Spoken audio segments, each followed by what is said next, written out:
किसी को परेशान करना या किसी की हत्या करना माने गलत कहा गया है। ये मजहब इसकी इजाजत नहीं देता। और जहां तक इस्लाम से मेरा ताल्लुक है और इस्लाम की मुझे जो तालीम है और जानकारी है, उनके अनुसार बेगुनाहों का कत्ल इस्लाम में भी वर्जित है। इस्लाम कहीं भी किसी भी सूरत में बेगुनाहों को कत्ल करने की इजाजत नहीं देता। अगर आप मेरे सवाल का बखूबी और मेरे जहन में जचने वाला सवाल है ये जवाब दे दें तो मैं भी आपका मुरीद बन जाऊंगा। यूं तो मुरीद हूं ही, लेकिन फिर मुरीद बन जाऊंगा कि इंसानों को सबसे ऊंची श्रेणी में रखा गया है जहां तक मैं जानता हूं। और मैं जब करीब अपने कई मुसलमान इंटेलेक्चुअल्स दोस्तों से सवाल करता हूं कि सब कुछ मिलता है मगर आप बलि क्यों देते हैं, आप वध क्यों करते हैं, तो उन्होंने कहा कि ये चीजें मुसलमानों को इस्तेमाल के लिए दी गई है। मैं इस पे क्लियरिफिकेशन चाहूंगा डॉक्टर साहब का, आपका क्लियरिफिकेशन चाहूंगा। मैं इस सवाल का जवाब चाहूंगा आपसे। वालेकुम अस्सलाम भाई साहब, आप पे सलामती हो। वैसे में सवाल किया है कि वो पीस टीवी माशाल्लाह काफ़ी वक्त से देख रहे, और वो कहते हैं कि हर मज़हब में कहा गया है कि कत्ल करना, इंसान की जान लेना गलत है, हराम है। हिंदू मज़हब में कहा गया है और इस्लाम में भी, जैसे उनकी जानकारी सही है, कि बेगुनाह का कत्ल करना हराम है। वो ये पूछते हैं कि बलि कहाँ तक सही है। बलि का मतलब मैं आपसे पूछना चाहता हूँ कि आप ये पूछना चाहते, मतलब जैसे हम लोग कुर्बानी के टाइम में, मेरा यही सवाल है, जाती सवाल यही है मेरा। अगर इस सवाल का जवाब देंगे तो मैं तो आपका मुरीद हूं, लेकिन फिर से और पक्का मुरीद बन जाऊंगा। भाई साहब ने कहा कि आप लोग कुर्बानी क्यों देते हैं, और ये कुर्बानी का जो सवाल है कि हम ईद उल जुहा बकरी ईद में कुर्बानी क्यों देते हैं। कुरान मजीद में अल्लाह ताला फरमाते हैं सूरह हज में सूरह नंबर 22 में कि ना ही गोश्त ना ही खून अल्लाह को जाता है। अल्लाह को ना खून की जरूरत ना गोश्त की जरूरत। ये कुर्बानी के वक्त अल्लाह को खून नहीं जाता ना गोश्त जाता है। लेकिन तकवा, आपकी पायटी, आपकी परहेजगारी अल्लाह को पसंद है।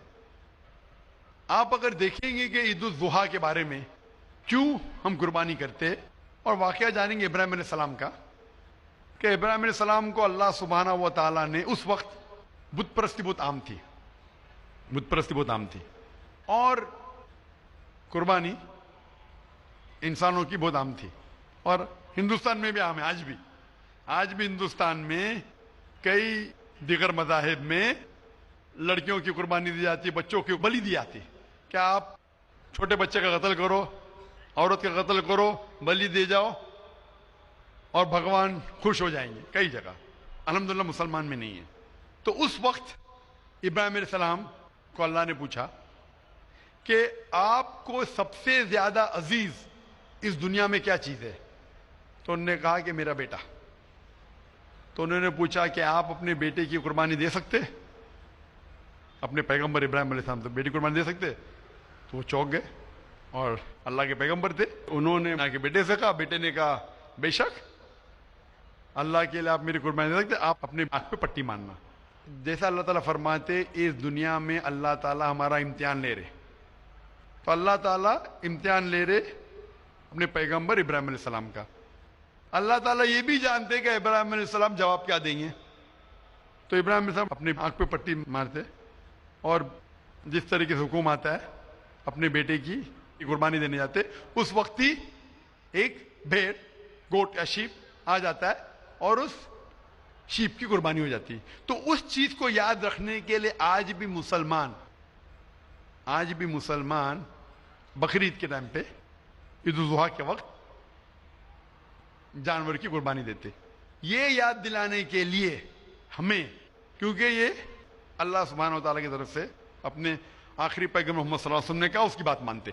लेकिन अगर मैं सोचूं दिमाग से क्यों, तो ये सोच सकता हूं कि ये हमें याद दिलाने के लिए, क्या अल्लाह को इंसान की कुर्बानी की जरूरत नहीं, इंसान की जान लेने की जरूरत नहीं।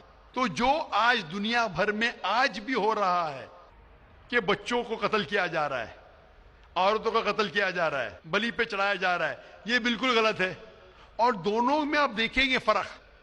अगर कोई दूसरे मजहब में, या हिंदू मजहब लो या दिगर मजहब लो, اگر کوئی جانور کی بلی چڑھائی جاتی ہے تو ادھر ہی رکھ دیا جاتا ہے اور اکثر وہ فضول ہو جاتا ہے. ہو سکتا ہے کبھی کوئی چپکے سے آ کے کھا لے. اسلام میں جب قربانی دی جاتی ہے عید الاضحیٰ کے ٹائم پہ، سب سے پہلے جو میں کہہ رہا ہوں کہ میری منطق یہ سمجھ سکتی ہے کہ ہمیں یہ یاد دلا رہے کہ انسانوں کی بلی چڑھانا حرام ہے.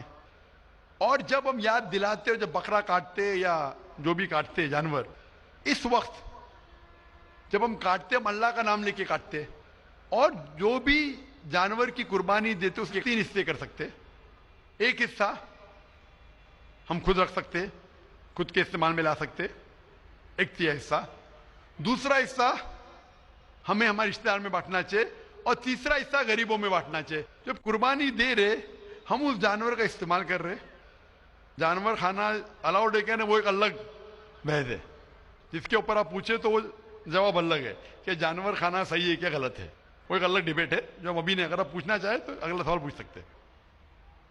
ایک تیسرا حصہ ہم استعمال کر رہے، ایک تیسرا حصہ ہم دوستوں میں بانٹ رہے ہمارے رشتے دار میں، اور تیسرا حصہ ہم غریبوں میں بانٹتے. تو ان میں غریبوں کا فائدہ ہو رہا ہے، نہ فضول خرچی ہو رہی ہے، اور یاد دلایا جاتا ہے کہ انسانوں کا قتل کرنا غلط ہے. تو یہ اچھی چیز ہے. جب بلی جیسا دیکھے باقی مذاہب میں کیا ہو رہا ہے، انسانوں کا قتل کیا جاتا ہے بالکل حرام ہے. اس کے علاوہ جب جانور کا بھی قتل کرتے وہ جانور فضول خرچی میں جاتا ہے. اسلام میں ہمیں یاد دلایا جاتا ہے، اور قرآن مجید میں لکھا ہے سورہ مائدہ سورہ 5 آیت نمبر 1 میں، اور سورہ نحل سورہ نمبر 16 آیت نمبر 5 میں، کہ جو جانور آپ کے لیے حلال ہے وہ کھا سکتے، جو چوپایا ہے. خالی وہ جانور مت کھاؤ جو آپ کے لیے حرام ہے، جو حلال ہے وہ کھا سکتے. تو یہ کھانے کے لیے ہمارے لیے خوراک ہے. تم قربانی کے وقت نہ کچھ ضائع کر رہے، نہ پیسے کی بربادی کر رہے.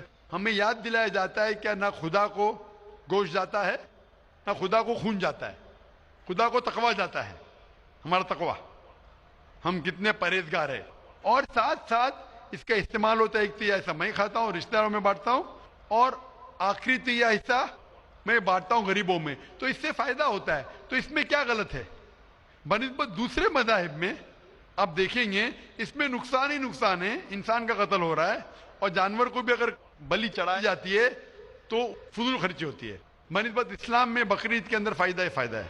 ہوپ دان سے بہت خوب، آپ نے یہ بہت اچھا فرمایا. میں آپ کے جواب سے کافی سنتشٹ ہوں. اور جاتے جاتے ایک آخری سوال کرنا چاہوں گا ضرور. کہ اہنسا کو اسلام کس نظریے سے دیکھتا ہے؟ اہنسا کو اسلام کس نظریے سے دیکھتا ہے؟ میں صاحب کا آخری سوال ہے کہ اہمسا کو اسلام کس نظریے سے دیکھتا ہے؟ عام طور پہ ہمسا حرام ہے. اسلام آتا ہے لفظ سلام سے، اس کے معنی ہے سلامتی، امن، شانتی. اسلام کے معنی ہے کہ شانتی حاصل کرنا، اپنی خواہش، اللہ کا جو پیغام ہے اس کے مطابق اپنی زندگی بسر کرنا اور امن حاصل کرنا، اسے کہتے ہیں اسلام. ہمسا عام طور پہ حرام ہے. لیکن اگر مثال کے طور پہ ہم دیکھتے ہیں ہر دیش میں قانون ہے، قانون ہے کہ چوری مت کرو، کسی کا قتل مت کرو. لیکن قانون کے علاوہ پولیس بھی ہے کہ اگر کوئی قانون کو فالو نہیں کرتا ہے، کوئی چوری کرے گا تو پولیس اس وقت زبردستی کر سکتی ہے، پولیس فورس کا استعمال کر سکتی ہے، پولیس کبھی کبھی ہتھیار کا استعمال کرتی ہے امن اور شانتی برقرار رکھنے کے لیے دیش میں. اسی طریقے سے اسلام میں ہمسا عام طور پہ حرام ہے. لیکن ہر انسان شانتی نہیں چاہتا ہے. کچھ انسان جو اشانتی چاہتے ہیں اور جو اللہ کا فرمان پہ عمل نہیں کرتے اور شانتی کو بھش کرنا چاہتے، اس وقت اسلام اجازت دیتا ہے کہ آخری مرحلے پہ آپ ہمسا کا استعمال کر سکتے شانتی لانے کے لیے. ہمسا کا استعمال کر سکتے شانتی لانے کے لیے، خود کے فائدے کے لیے نہیں. اسی لیے عام طور پہ جتنے بھی آپ نے دیکھے ہوئی ہیں جو جنگ اللہ کے رسول لڑی، اکثر وہ تھا سیلف ڈیفنس میں. اگر کوئی چور میرے گھر میں گھستا ہے اور میری بیٹی سے بدتمیزی کرتا، میں کیا کہوں گا؟ میں ہمسا میں مانتا ہوں، میں ہاتھ نہیں لگاؤں گا. میں میری چوڑیاں نہیں پہنا ہوگی ہاتھ میں، مسلمان ہوں لیکن چوڑیاں نہیں ہاتھ میں پہنا ہوں. آپ کے گھر میں کوئی چور گھستا ہے اور آپ کی بیٹی سے بدتمیزی کرتا، آپ کیا کریں گے؟ جی ہاں، میں مقابلہ کروں گا. مقابلہ کریں گے، ہاتھ بھی اٹھائیں گے نا.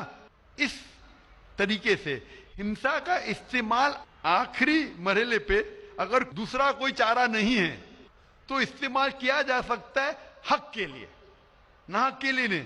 दूसरे को तकलीफ पहुंचाने के लिए गलत है, दूसरे का माल हड़प करने के लिए हराम है, लेकिन खुद के बचाव के लिए या अमन हासिल करने के लिए हिंसा का इस्तेमाल किया जा सकता है। लेकिन असल में इस्लाम आता है लफ्ज सलाम से, जिसके मानी है सलामती, अमन, ताकि दुनिया में सलामती पहुंचे।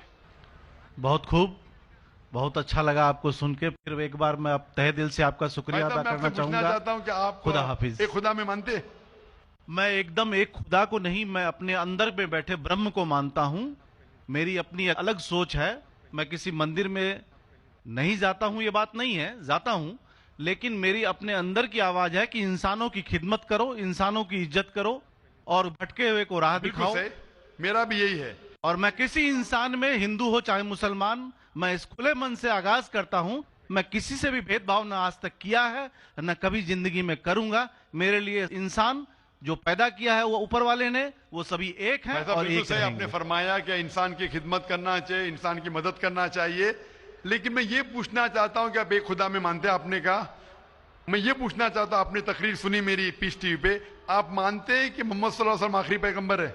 नहीं, मैं इस बहस में नहीं पढ़ना चाहता, मैं इस बहस में नहीं पढ़ना चाहता, लेकिन मैं इतना जानता हूं कि हमारा खुदा एक है और एक ही ताकत है जो पूरे सभी संसार को, पूरे यूनिवर्स को, पूरी बात तो बहुत कहने की है, लेकिन ये समय और वक्त का तकाजा है। बिल्कुल समय का तकाजा होने की वजह से मैं आखिरी चीज कहूंगा आपसे भाई साहब कि आपने पीस टीवी पे इतने तकरीर सुने, आप कहते हैं कि भगवान है, कि मैं उसमें मानता हूं, लेकिन यही भगवान ने चाहे बाइबल में हो, चाहे वेद में हो, चाहे कुरान में हो, सारी धार्मिक किताबों में कहा गया है कि आखिरी आने वाले पैगंबर मोहम्मद सल्लल्लाहु अलैहि वसल्लम में, और उसमें मानना चाहिए। तो मेरी आपसे ये दरखास्त है कि आप इतने अच्छे इंसान हैं माशाअल्लाह, एक आखिरी मेरी ख्वाहिश है कि आप इंशाअल्लाह इस पे तहकीक करो, और ये जब आप एक भगवान में मानते हैं, दूसरे इंसानों को तकलीफ नहीं देना चाहते, तो भगवान ये भी कहते हैं कि आखिरी पैगंबर कौन है, उस पर तहकीक करो, इंशाअल्लाह आप मुकम्मल अच्छे इंसान बनेंगे।